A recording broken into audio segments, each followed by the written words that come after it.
Oh! Hi, I'm Chef RJ, food content creator here at Bite Size. And for today's merienda, gagawa tayo ng tablea mayonnaise cake. Start na tayo! First procedure, pagsasamahin natin ang ating lukewarm water, ang ating mayonnaise, and ang ating vanilla extract. Tapos, gagawin natin. Alright. Na-mix na natin siya. Tapos, in a different bowl, pagsasamahin natin lahat ng ating dry ingredients. So, isisieve natin ang ating all-purpose flour.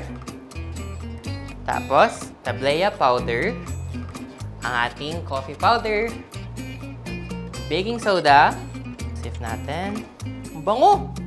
And our sugar. Tapos, i-mix natin siya. Pagka-mix natin, ilalagay na natin ang ating mayonnaise mixture.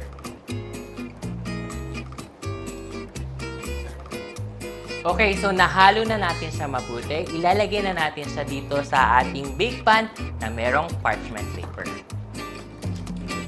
Okay, so papantayin na natin siya.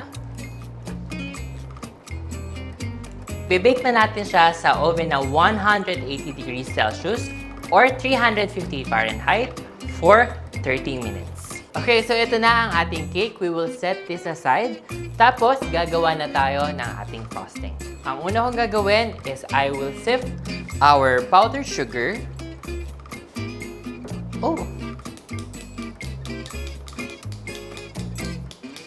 And we will add our tablea powder. There. Lalagyan naman natin ang ating butter.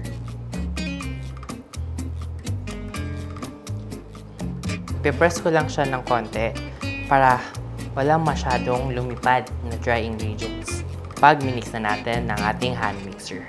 Tapos, maglalagay ako ng ating vanilla extract. This is it. Mix natin ng konti.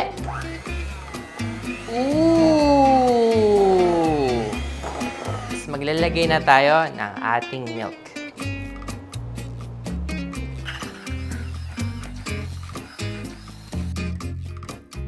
Okay, so ayan, na-mix na natin mabuti ang ating frosting.